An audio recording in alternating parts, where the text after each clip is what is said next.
La mandibule, partie mobile de l'appareil mandibucateur, est appendue au massif crânio-facial par l'intermédiaire de deux articulations siamoises, droite et gauche. La mandibule est également soutenue en hamac par différentes structures ligamentaires et musculaires sous la dépendance du système nerveux central. L'articulation temporomandibulaire est une articulation complexe. Elle est décrite classiquement comme une arthrose bicondylienne à disque interposé. C'est-à-dire qu'il y a deux condyles et un disque entre les deux. Elle se différencie des autres diarthroses du corps humain par sa capacité de translation importante qui en fait une articulation à part, à la fois dans sa description anatomique et fonctionnelle. Voyons maintenant les structures articulaires. Commençons par les structures osseuses. Structure osseuse, c'est assez facile, tout le monde connaît bien, tout le monde a déjà vu ça. Les surfaces osseuses articulaires impliquées sont le condyle mandibulaire que l'on voit ici sur la photo en 1, la cavité glénoïde et le condyle du temporal en 3. Les surfaces des deux condyles sont convexes et recouvertes d'un fibrocartilage apte à supporter les contraintes tout en conservant une certaine flexibilité. Maintenant, les structures ligamentaires. Alors, les structures ligamentaires sont moins connues et pourtant essentielles dans le maintien de la mandibule et de sa biomécanique. La sustentation de la mandibule et des pièces articulaires est assurée principalement par les ligaments latéraux externes, mais également par les ligaments à distance, phénomandibulaires, tympanomandibulaires, stylomandibulaires, pterygomandibulaires, vous voyez, ils sont nombreux. Les muscles élévateurs participent aussi au maintien de la coaptation de l'ensemble articulaire. Alors on peut voir ici, et ça c'est remarquable, sur la photo de gauche par exemple, le ligament latéral externe en 1, voyez son insertion postérieure qui le rend propice en fait au basculement de l'ATM vers l'avant et de la propulsion. Vous voyez que ça tourne autour, c'est comme un haubans.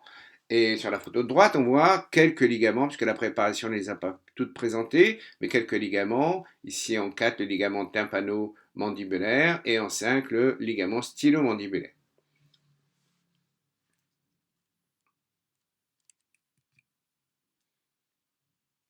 La capsule articulaire maintenant. La capsule articulaire est une enveloppe de tissu conjonctif vascularisé et innervé dans sa région postérieure uniquement. Elle constitue la limite périphérique de l'articulation. Sa paroi intracapsulaire est tapissée par une synoviale qui assure la lubrification de l'articulation ainsi que sa nutrition. La capsule en 1, on voit sur la photo de gauche et schématiquement sur la photo de droite, est recouverte par le ligament latéral externe. La région rétrocondylienne contient le conciné vasculaire de Zander. Richement vascularisé, il augmente de volume lors du mouvement antérieur du condylien et se rétracte en exudant le plasma sanguin. Il assure ainsi l'irrigation et la nutrition de la capsule et du complexe condyle discal par perfusion, car il n'y a pas de vaisseau sanguin à l'intérieur de la capsule. C'est ce mouvement qui crée un pompage, le mouvement donc de va-et-vient à l'ouverture et à la fermeture, qui crée un pompage et l'exudation du plasma qui vient nourrir l'articulation. La région rétrocondylienne est donc richement innervée également par le nerf auriculo-temporal. Ainsi, le coussinet de Zander assure une protection postérieure de l'ATM par l'amortissement des pressions et sa capacité proprioceptive et nociceptive. Nous allons maintenant. Alors, sur les photos, on voit ici, donc en 2 le coussinet de Zander, en 1 donc la capsule, en 2 le coussinet Zander, et, aussi bien à droite qu'à gauche, on voit le muscle ptérygoïdien latéral. Alors maintenant, nous allons ouvrir la capsule par un trait d'incision dans sa partie supérieure. Voilà, l'incision est faite, la capsule est ouverte et réclinée vers le bas et on découvre donc le bourrelet postérieur du disque en 1. Donc, à l'intérieur de la capsule, entre les pièces osseuses de la TM, en 2, se trouve le disque articulaire. Le disque articulaire est constitué d'un maillage de fibres de collagène qui en constitue la trame squelettique, en quelque sorte. À l'intérieur de cette trame se trouve une substance fondamentale chondroïde, et cette substance contient des fibres élastines et de nombreux polymères d'acide hyaluronique qui vont assurer son hydratation.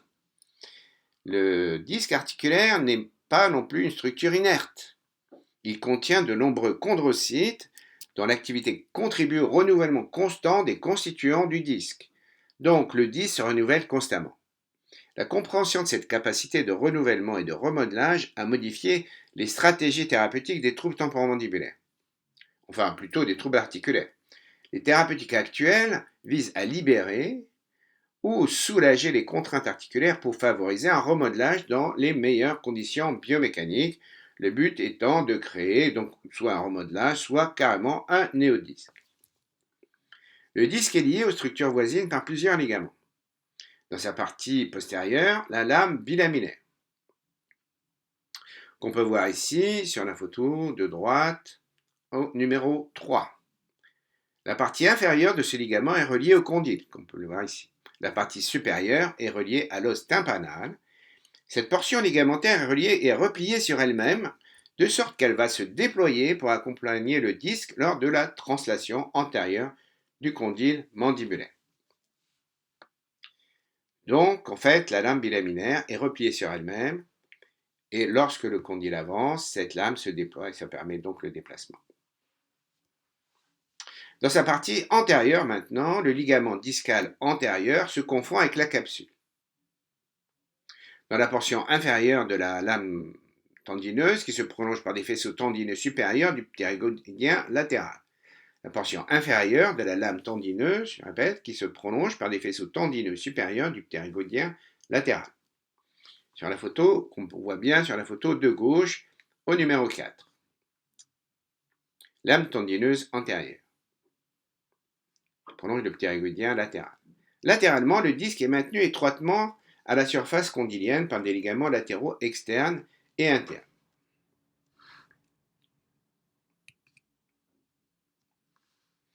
Maintenant, on va imprimer une traction vers le bas et découvrir ce qu'on appelle le compartiment supérieur.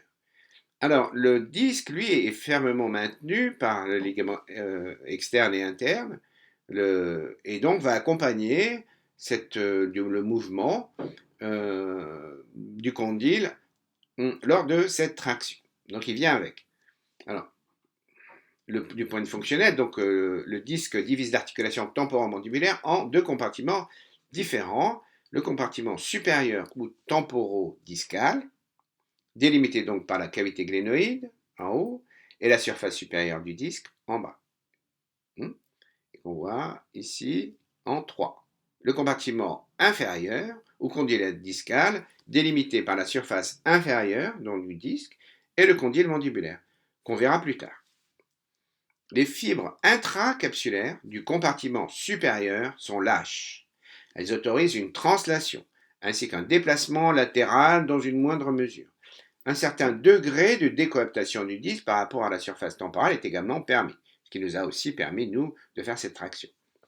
On peut voir sur les photos donc, en 1, la cavité glénoïde, en 2, le bourrelet postérieur, en 3, le compartiment supérieur, en 4, le ligament antérieur, et en 5, le condyle du temporal.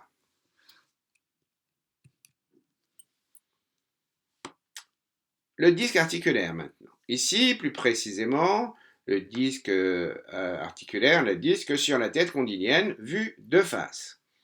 C'est donc un élément fibrocartilagineux avasculaire relativement plat et ovale présentant deux faces concaves. Il présente un bourrelet périphérique et une zone amincie centrale, le bourrelet étant plus épais dans la région postérieure. Donc on voit ici, sur la photo, le bourrelet postérieur en 1, sur la photo de gauche, le bourrelet antérieur en 2, la lame tendineuse en 3, le col du condyle en 4, plus bas. Sur la photo de droite, on voit la cavité glénoïde et le condyle du temporal, et on voit qu'elle est recouverte, cette cavité glénoïde et le condyle de fibrocartilage. Maintenant, la notion de complexe condylodiscal. D'un point de vue de la biomécanique et de la physiologie, vous entendez souvent parler du complexe condylodiscal dans la mesure où le condyle et le disque se déplacent en même temps grâce aux ligaments latéraux. Donc ici, nous avons une vue antérieure et schématique du disque sur la tête condylienne. Et on verra donc ici, latéralement, le disque est maintenu étroitement par la tête condylienne, comme on le présentait sur cette présentation schématique, par les ligaments latéraux externes et internes. Je me répète parce que c'est important. Le compartiment inférieur est donc étroit, rien à voir avec le compartiment supérieur. Il autorise un léger mouvement à l'intérieur, toutefois. On décrit souvent le complexe condylodiscal en physiologie, donc pour exprimer cette liaison étroite de ces deux pièces articulaires.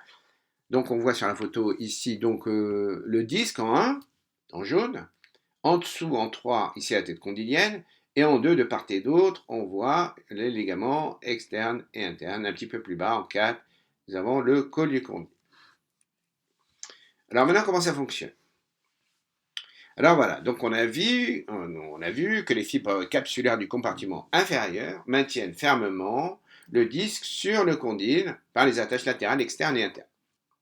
Les attaches postérieures, elles, et surtout antérieures, sont relativement larges et autorisent un certain degré de mouvement et notamment une capacité de rotation à l'intérieur de ce compartiment. Donc il peut bouger à l'intérieur. On décrit souvent le complexe condylodiscal en physiologie pour exprimer cette liaison étroite, donc je répète, entre ces deux pièces articulaires qui vont se déplacer ensemble. Sur les photos, à gauche, en position de repos.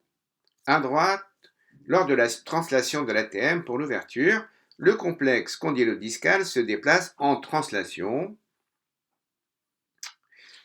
alors qu'il y a un mouvement à la fois de translation et de rotation. Alors, le complexe condylodiscal se déplace en translation alors que le condyle mandibulaire effectue une légère rotation à l'intérieur du compartiment inférieur. La légère laxité des ligaments permet également un déplacement postérieur du disque par rapport au condyle. Vous voyez, ça se déplace ensemble.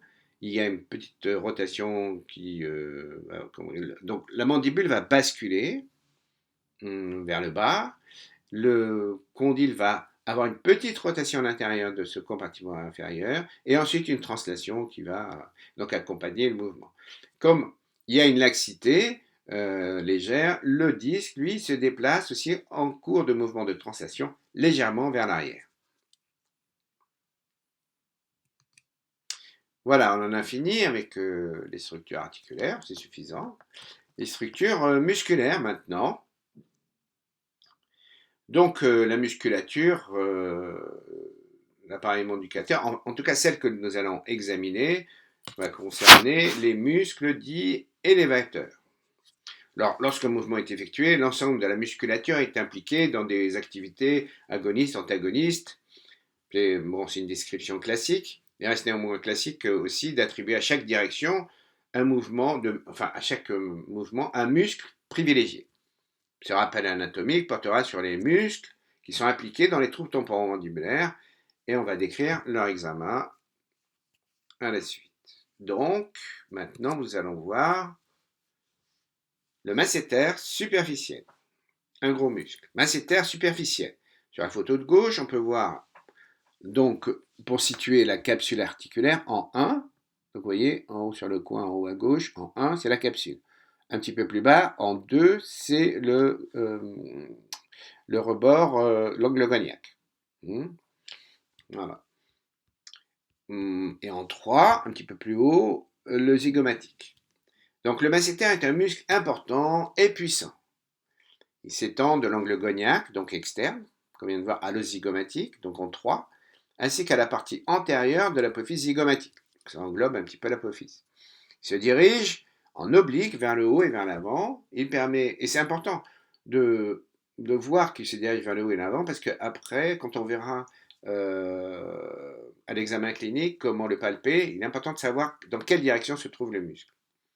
Donc il se dirige en oblique vers le haut et vers l'avant, et il permet principalement donc l'élévation et participe à la propulsion et à la protraction, évidemment à la mastication. Il est organisé en de nombreux faisceaux musculaires parallèles, et qui lui donne cet aspect strié et il est maintenu par des lames tendineuses internes et externes. On voit la lame tendineuse externe ici en 5, et les faisceaux musculaires qu'on peut voir ici en 4. Et en plus de ça, il a des fascias, il va se décupler grâce à des fascias internes qui va lui permettre d'augmenter sa puissance de contraction. Alors maintenant, nous allons faire une incision sur la partie inférieure et le récliner ensuite pour découvrir le masséter profond qui se trouve en dessous. Le masséter profond, voilà. Donc le masséter superficiel a été récliné, on le voit encore en 4, en haut. Donc il s'insère donc ce masséter profond à la partie moyenne du ramus et se dirige en haut vers l'apophyse zygomatique. Il est recouvert par le muscle masséter superficiel, évidemment, puisqu'on l'a récliné, et le masséter profond est surtout impliqué dans la direction du mouvement et contribue à l'élévation et à la rétraction dans une moindre mesure. Et c'est surtout un muscle sensible. Il est souvent responsable de douleurs et de spasmes qui limitent l'ouverture lors de phénomènes d'hyperactivité musculaire. Donc c'est un muscle qu'il faut savoir ensuite examiner et palper. Voilà pour les deux masséters. Maintenant, on va passer au temporal. Le temporal est un muscle également puissant. Il participe à la mastication de façon intense. Il prend son insertion par un tendon important sur l'apophyse coronoïde de la mandibule, qu'on peut voir ici en 1 sur la photo de gauche et de droite d'ailleurs, schématiquement. Il se déploie ensuite en éventail sur toute la fosse temporale, de l'arrière du rebord orbitaire au rebord postérieur du zygoma. On décrit habituellement 3 zones liées à l'orientation. Ces 3 zones, on peut les décrire aussi, enfin, elles sont aussi qualifiées de parses. Donc on dit la parse antérieure, parse moyenne, parse postérieure.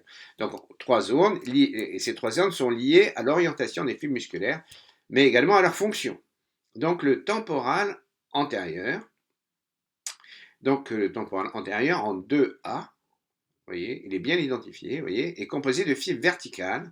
Donc derrière le rebord orbitaire, il y a une petite fossette que vous pouvez sentir. C'est le temporal antérieur, souvent douloureux d'ailleurs, et peut donner des céphalées. Il est situé donc à l'arrière du rebord orbitaire et participe au contrôle de l'élévation. Le temporal moyen. Ces fibres sont orientées en haut et en arrière. C'est la partie puissante du muscle. Elle accompagne la contraction du masséter lors du serrement dentaire, avec une contraction vers le haut et vers l'arrière, qui amène la mandibule vers le haut et vers l'arrière.